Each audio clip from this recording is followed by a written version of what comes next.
Hello guys, क्या हाल चाल है आपके। वेलकम टू जगास क्लासेस। और आज हम पढ़ने जा रहे हैं आप ही की क्लास 10 इंग्लिश बुक जिसका नाम है फर्स्ट फ्लाइट। उसके चैप्टर नंबर 1 जो कि लेटर टू गॉड था, उसके बाद एक पॉइंट दिया गया था जिसका नाम है द डस्ट, द नहीं है, डस्ट ऑफ स्नो। ये क्लास 10 इंग्लिश का पोएम है। तो चलो देखते हैं क्या मजेदार पोएम है। मस्त मजा आएगा इसको पढ़ने में। लाइन बाय लाइन एक्सप्लेन करूंगा, वर्ड का मीनिंग बताऊंगा और कहां पे क्या यूज हुआ है सब बारीकी से देखने वाले हैं। कहां पे? इस पॉइंट में।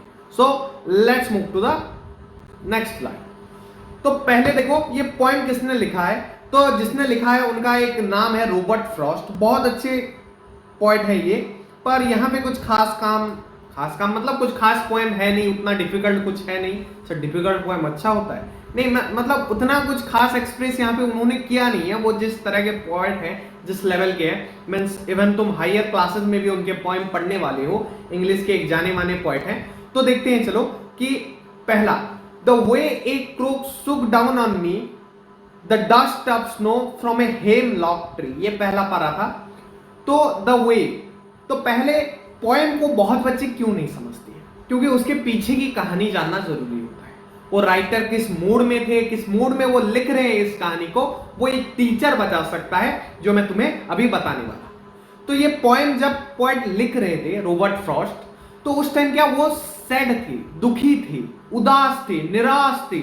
और जब दुखी मन में, जैसे फिल्म में जैसा सैड सॉन्ग बजता है, वैसा कुछ नहीं होता असल लाइफ में। हमारा दिमाग बहुत सोचने लगता है, हम शांत होकर एक जगह पे बैठ जाते हैं और सोचने लगते हैं। बहुत बुरी बुरी थॉट्स आती हैं, हमें अच्छा लगता नहीं है, वो दिन अच्छा जाता नहीं है जिस दिन हम दुखी होते हैं। अगर आपके साथ भी हुआ होगा तो आप महसूस कर सकते हैं। कुछ वैसा ही दिन का जिक्र यहाँ पे पॉइंट ने किया है।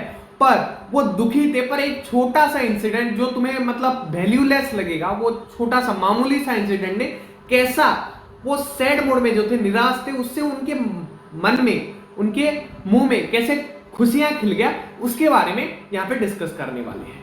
तो देखो किसने खुशी बोला, तो क्रो ने बोल सकते हो। द वे ए ग्रो, तो सुख का मतलब क्या होता है। तो सुख का मतलब अगर मैं बताऊं तो जो सुख का मतलब होता है, तो सुख मीनिंग होता है उदास, इमोशनली डिस्टर्ब। इमोशनली डिस्टर्ब यहां पे लिख देता हूं, चलो मीनिंग, इमोशनली डिस्टर्ब। तो वो कैसे थे, इमोशनली डिस्टर्ब थे। सुक डाउन ऑन मी, तो क्रो ने क्या एक तो गिराया है, डाउन ऑन मी मतलब क्या गिराया था, डस्ट ऑफ स्नो। तो डस्ट ऑफ स्नो का मतलब क्या होता है, जो डस्ट ऑफ स्नो यहां पे वर्ड एक यूज किया गया है, इसका मीनिंग है पार्टिकल ऑफ स्नो। क्या होता है, particle of snow, particle of snow. तो पार्टिकल ऑफ स्नो क्या होता है, जो स्नो के फ्लैक्स होते हैं, जो स्नो के टुकड़े होते हैं। स्नो मतलब तो बर्फ, जो बर्फ का गोला बना के खेलते हैं स्नो वाले एरिया में। सारे एरिया में कहां गिरता है स्नो, हमारे इंडिया में भी। तो द डस्ट ऑफ स्नो कहां से गिरा, हेमलॉक ट्री। तो हेमलॉक ट्री क्या है, एक पॉइजनियस ट्री है। कैसा ट्री है, एक पॉइजनियस ट्री है। हेमलॉक ट्री एक पॉइजनियस ट्री है। मतलब पॉइजनियस मतलब क्या, जहरीला पौधा है। और इसमें कैसा फूल आता है पता है, व्हाइट कलर का। कहां पे देखना पॉइजनियस ट्री, व्हाइट फ्लावर, तो वो हेमलॉक ट्री है। वहां पे बर्फ शायद स्नोफॉल हुआ था, जिससे हेमलॉक ट्री के ऊपर कुछ बर्फ जमा होगा, जो कि वहां पे क्रो बैठा होगा, तो वो बर्फ गिर गया। कहां पे, राइटर के शरीर के ऊपर। वो सर पे गिरा, वो कुछ मेंशन नहीं हुआ था। और वो क्यों उदास थे अगर पूछ रहे हो, तो वो भी मेंशन नहीं है पोएम में, पर उदास थे। अरे कारण नहीं बता रहे हैं तो क्या हुआ, उदास तो थे ना। तो देखो, हैज गिवन माई हार्ट, तो वो जो बर्फ का गिरा वो कुछ मामूली बात है। एक क्रो बैठा ऊपर से गिरा। जब बारिश के समय पत्ते में पानी होता है, मान लो कोई पेड़ अगर हिला देता है, तो हमारे ऊपर जैसे पानी गिरता है, वैसा यहाँ पे स्नो गिरा है। कहां पे, नेरेट जो पॉइंट है उनके शरीर के ऊपर। तो उसने उसके हार्ट को क्या दिया, देखते हैं, एक चेंज ऑफ मूड। जो वो सैड मूड में थे, वो जो दुखी थे, निराश थे, उनके वो मूड में चेंज आया। जैसे बोलते हो ना, चाय बनाओ, कोई कोई बोलते हैं, या फिर फिल्म में देखे होगे, अरे चाय पीने का अभी मूड नहीं है। तो क्या वो वही वाला मूड, जो उनका उदास वाला मूड था, वो खिल गया, वो अभी खुशी वाले मूड में चेंज हो गया। मान लो तुम्हें सडन पता चले, एक रोल नंबर डाला बोर्ड का, मान लो 10th बोर्ड का रिजल्ट आया, और कोई मान लो फेल हो गया कोई बच्चा, तुम तो टॉप करोगे, मेरे बच्चे हो, अच्छे से पढ़ो, हमारा चैनल फॉलो करो, टॉप करोगे, 95% प्लस स्कोर करोगे। दूसरे बच्चे तो उससे बहुत दुखी हुआ, पर जब नेक्स्ट टाइम उसने देखा कि वो रोल नंबर ही उसने गलत टाइप किया था, जब खुद का रोल नंबर टाइप किया तो मान लो उसके 95% प्लस आ गई, तो उसका मूड में क्या हुआ, चेंज हो जाएगा, सडन हो जाएगा ना। अगर सर 95% वाले बच्चे को पता नहीं होगा कि वो फेल कैसे कर सकता है, हाँ तो बेचारा मतलब टेंशन में तो आ जाएगा ना, ऐसा कैसा हो सकता है, तो उसके मूड में भी चेंज आएगा जब उसको असलियत पता चलेगा।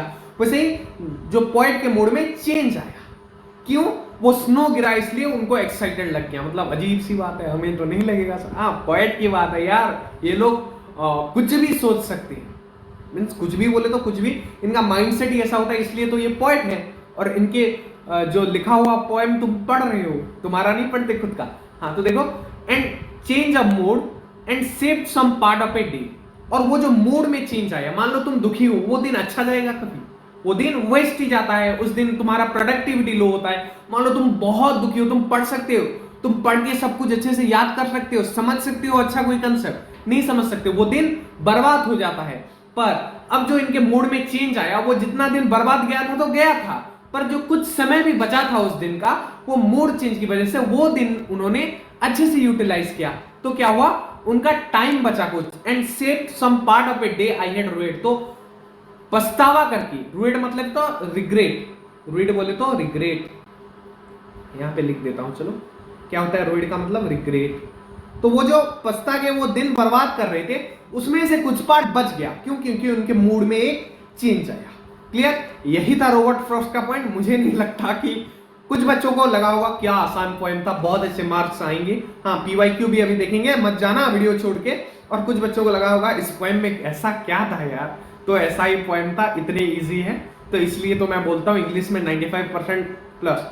सुनो 85 प्लस स्कोर करना बच्चों की बात है, थोड़ा अगर पढ़ लेते हो, हमारा वीडियोस बस देखो, मैं जो बताता हूँ, जो स्ट्रेटेजी वीडियो बनाऊंगा उसको फॉलो करो। इंग्लिश में 95 प्लस कोई भी बच्चा ला सकता है, तुम्हारे 8 में कितने आए थे, 9th में कितने आए थे, फर्क नहीं पड़ता, बस मैं जितना करा रहा हूं उतना करो। Clear, so let's move to the next slide, that is the PYQs. तो इसमें 2014 जो सीबीएसई का बोर्ड एग्जाम हुआ था, इस बार टर्म 1 टर्म 2 आ रहा है, और जो सूत्रों के मुताबिक पता चल रहा है कि 90% 95% श्योरिटी देके बहुत लोग बता रहे हैं कि पहले के जो 50% थे, कौन से 50% तो सीबीएसई ने इशू नहीं किया है, पर जो 50% जो पहले के हैं वो टर्म 1 में आएगा, तो उससे बस एमसीक्यू पूछे जाएंगे। तो जितने लॉन्ग क्वेश्चन थे उसको मैंने इंक्लूड नहीं किया है, जो शॉर्ट क्वेश्चन पीवाईक्यू थे उसको मैंने स्लाइड में इंक्लूड किया है, क्योंकि इससे शॉर्ट क्वेश्चन ही आएंगे, लॉन्ग क्वेश्चन क्यों। और तुम्हें नहीं पता तो जाओ हमारे न्यूज वाले वीडियो देखो, जो चैनल पे ऑलरेडी अपलोडेड है।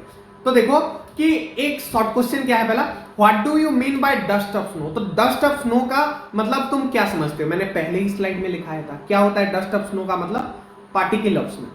क्या होता है, पार्टिकल किसका, स्नो का, या तो पार्टिकल या फिर क्या बोल सकते हैं, फ्लैक्स ऑफ स्नो, या फिर फ्लैक्स लिख सकते हो, फ्लैक्स मतलब टुकड़ा, फ्लैक्स ऑफ स्नो। क्लियर, हाँ।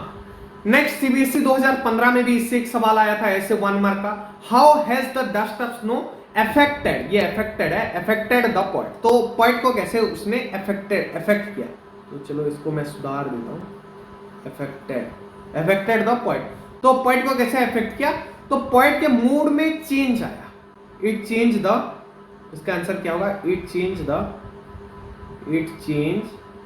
क्या चेंज किया, change the mood off poet from, चलो यहां पे ये फ्रॉम नहीं लिखता हूं, यहां पे लिख देता हूं, फ्रॉम गुड टू बैड। अच्छा जो मूड था, यहां पे जो बुरा जो मूड था, बैड टू गुड, क्या था, बैड टू गुड। तो खराब मूड से उनके मूड में क्या आया, अच्छा कर दिया, किसने, ये डस्ट ऑफ स्नो जब उनके ऊपर गिरा। तो सीबीएसई 2013 में भी इससे सवाल आया, क्या बोलता है, why had the poet rued the day. तो पोएट ने क्यों रूइड किया, बिकॉज ही वाज एच लिख सकते हो, बिकॉज लिख सकते हो, H he was sad and depressed,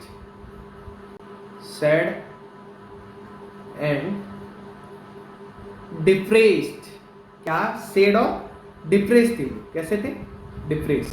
तो उसके वजह से, अरे यार जब कोई निराश होता है तो उसका प्रोडक्टिविटी लो होता है। तो इसी के साथ तुम्हारा चैप्टर होता है खत्म। नोट्स तुमको डिस्क्रिप्शन बॉक्स में मिल जाएंगे। तो इसी के साथ मैं लेता हूं तुमसे विदा और जाते जाते बता देता हूं, इस साल तुम्हारे 2022 जो बोर्ड एग्जाम टर्म 1 टर्म 2, उससे पहले तुम्हारे मैथ, साइंस, इंग्लिश के full syllabus with strategy video exercise solution and the important notes in the description box।